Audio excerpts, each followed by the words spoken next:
San Jose, California, the autumn of 1976. A Saturday morning in a traditional karate school on the second floor of a building on South First Street, 4 blocks from the Civic Auditorium. The school had been operating since 1969. It had a clean wooden floor, mirrored walls on the north side, a row of heavy bags along the south, and a framed photograph of the founder's instructor hanging above the entrance to the changing room. The owner taught 5 classes a week and ran a Saturday morning seminar once a month that drew students from every serious school in the South Bay. He charged $12 admission. He had been doing this for 4 years, and the seminars had built a reputation that extended well beyond San Jose. People drove from Fresno. People drove from Sacramento. People drove from as far as Los Angeles when the topic was something they felt they needed to hear from someone who had thought about it as carefully as this man had. His name was Richard Tanaka. He was 41 years old. He had trained in Shotokan karate for 22 years. He had a 4th-degree black belt. He had competed seriously through his 20s, had won regional tournaments, had retired from competition at 32 and spent the 9 years since then refining his understanding of what he had spent the previous 20 years learning. He was not a famous man. He was a serious man, which in the martial arts world of 1976 was a different and in some ways rarer thing. The topic of this particular Saturday seminar was full contact karate. Specifically, whether full contact karate represented an evolution of the art or a degradation of it. It was a live question in 1976. The Professional Karate Association had been running full contact events since 1974. The sport had produced champions whose names were beginning to appear in mainstream magazines. It had also produced, among traditional practitioners, a specific and strongly held set of objections that Richard Tanaka had been thinking about for 2 years and had decided he was ready to present systematically. 63 people had paid the $12 and climbed the stairs that morning. They sat in rows on the wooden floor facing the front of the room. They were a serious crowd. There were black belts among them, brown belts, a handful of senior students who had been training for 15 years or more and had the specific quality of attention that long training produces, the ability to watch something and read it at several levels simultaneously. There were also newer students, people in their first 2 or 3 years of training, who had come because their instructors had told them to come, or because they had heard that Tanaka's seminars were worth the drive. In the back row, against the mirrored wall, there were 8 people sitting in a loose line. One of them was Joe Lewis. He was 32 years old. He had driven up from Los Angeles the previous afternoon and stayed at a motel on the interstate. He wore plain dark jeans, a white t-shirt, and a navy canvas jacket. He had paid the $12 at the door. He had not given his name beyond what was required for the sign-in sheet. The man at the door had not recognized him. The people who filed in around him and took their places on the floor had not recognized him. He had found a seat at the far right end of the back row, against the wall, and had sat with his back straight and his hands resting on his knees and his eyes on the front of the room, waiting for the seminar to begin. Joe Lewis in 1976 was the most decorated full-contact fighter in American martial arts. He had won the heavyweight title of the Professional Karate Association. He had won the super heavyweight division of the World Series of Martial Arts. He had gone undefeated through the most competitive period of his career and had accumulated a record that no other fighter in his weight class could approach. He had also, for the previous 2 years, been the primary public face of the full contact movement that Richard Tanaka was about to spend 90 minutes systematically dismantling. He had not come to San Jose to cause trouble. He had come because someone who had attended a previous Tanaka seminar had described the argument to him in enough detail that Lewis had decided he wanted to hear it himself, directly, from the man making it. He had a specific habit of going to the source of things rather than accepting descriptions of them. It had served him well for 15 years. It had occasionally put him in rooms where the source said something that required a response. Richard Tanaka began at 9 in the morning. He began the way he always began, with a clear statement of what the next 90 minutes would address and why he thought it was worth addressing. He said that full contact karate had introduced something into the martial arts world that deserved serious examination. He said it without hostility. He said it in the tone of a man who had been thinking carefully about a problem and had arrived at conclusions he was prepared to defend. For the first 30 minutes, what he said was measured and technically precise. He talked about the origins of kata, about the specific purposes that controlled training served in the development of martial skill, about the relationship between form and function in a traditional system. The 63 people on the floor listened with the focused attention of practitioners who recognized that they were hearing something organized and serious. There were nods. There were moments where people leaned toward the person next to them and said something quietly. In the back row, Joe Louis sat with his hands on his knees and listened the way he listened to things he was studying, which was without expression and without any visible reaction that would tell you what he thought of what he was hearing. Then, at the 30-minute mark, Tanaka shifted. He had laid the foundation. Now he moved to the argument. He said that full contact competition had done something specific and damaging to the martial arts in America. He said that it had taken the external form of fighting, the exchange of strikes, the visible drama of two men in a ring, and had elevated that form above the substance it was supposed to represent. He said that the men who competed in full contact events were, in the most technical sense, athletes. He said athletes the way a man says a word when he wants the word to carry a specific limitation.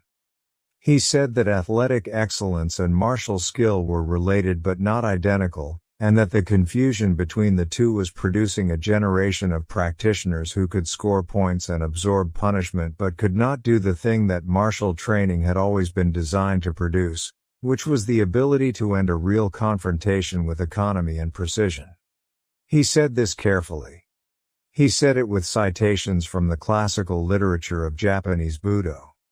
He said it with specific technical observations about what full contact training did to a fighter's ability to execute the fine motor control that high-level technique required. The room received this with the particular quality of attention that a well-constructed argument commands, the attention of people who are not entirely sure they agree but cannot immediately locate the specific point at which the argument goes wrong. Then he said the thing that would matter. He said that the champions of full contact competition were not, by the standard of traditional martial arts, martial artists. He said it plainly.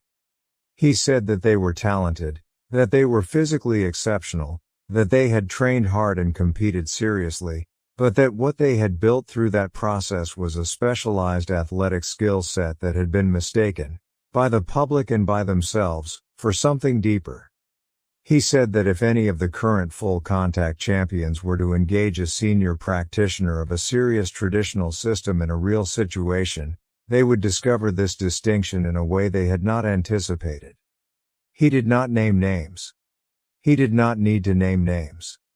In 1976, there was one name that meant full contact heavyweight karate champion in America. Everyone in the room knew the name. In the back row, the man the name belonged to did not move. A woman in the fourth row raised her hand. She was a brown belt, had been training for 6 years, and she asked Tanaka a question about how he defined a real situation as opposed to a competitive one. Tanaka answered it carefully and thoroughly. While he was answering it, a man in the third row turned to look at the back of the room for no particular reason, the way people turn their heads when their attention briefly wanders from the speaker. He looked at the back row. He looked at the man at the far right end. He looked for 2 seconds. Then he looked for 2 more seconds. Then he turned back to face the front of the room and sat very still for a moment.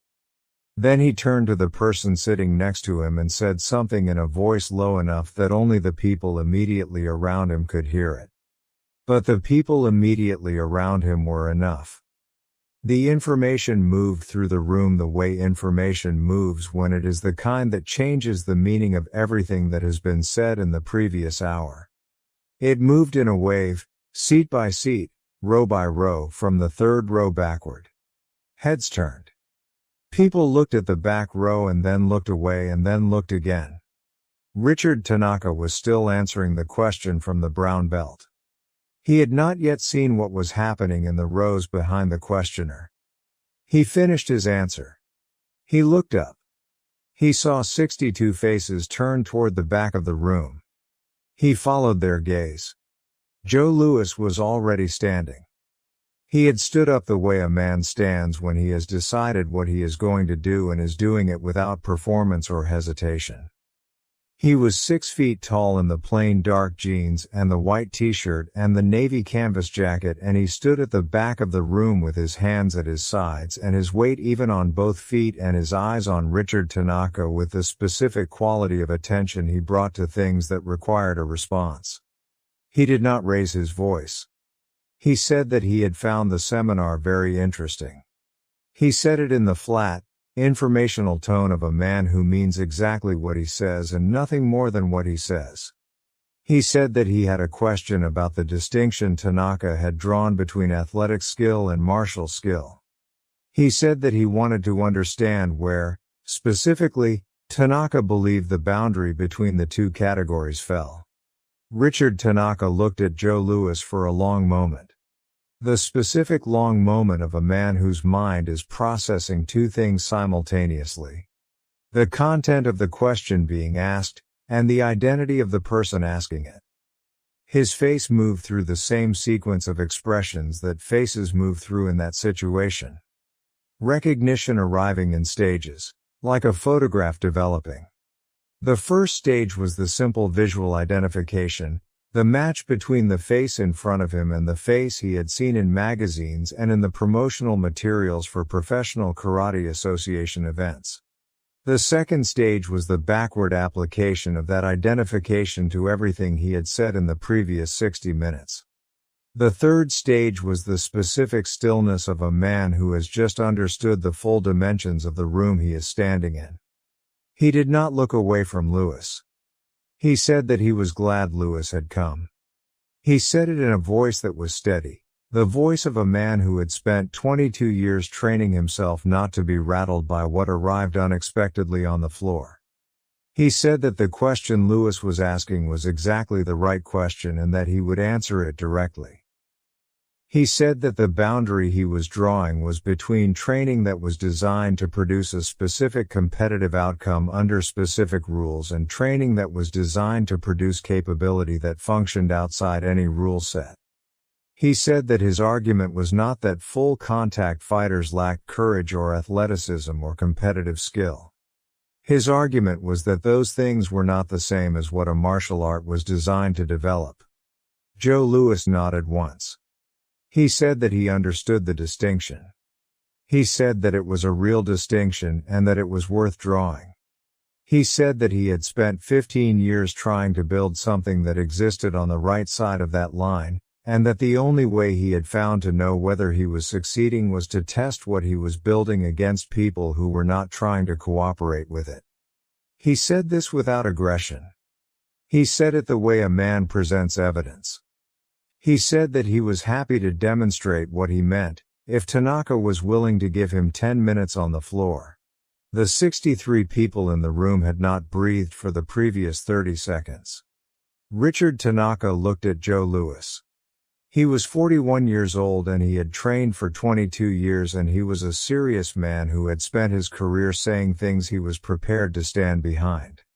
He had just spent 60 minutes making an argument about a man who was now standing in his own seminar room asking to test it. He said yes. He said it the way a man says yes when he has built his reputation on intellectual honesty and has just been offered the opportunity to demonstrate whether that honesty extends to the physical domain. He walked to the center of the floor. Louis removed the navy canvas jacket and set it on the chair nearest to him. He walked to the center of the floor and stood 6 feet from Tanaka and waited.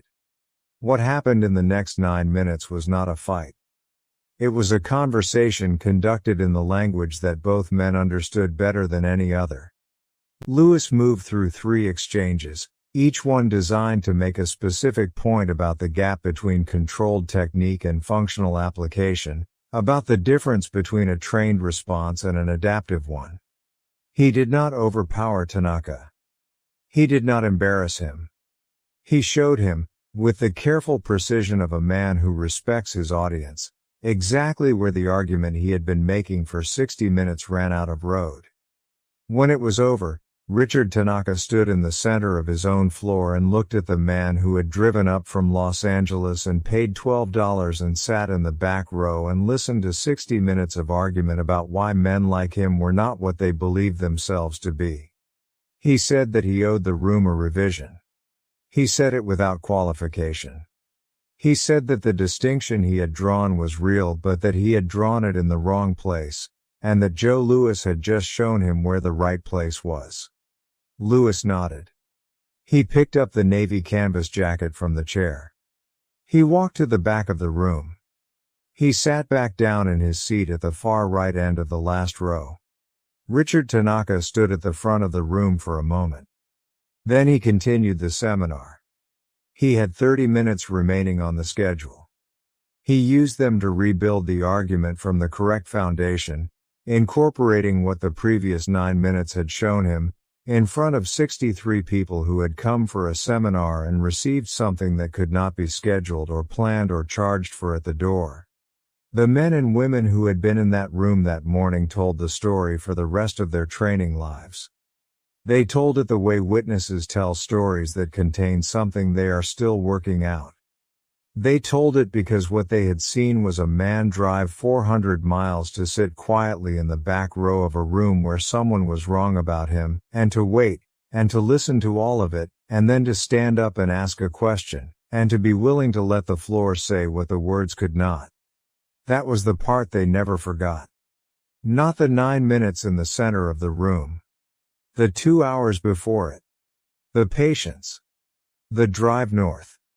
The $12 at the door, the back row, the waiting.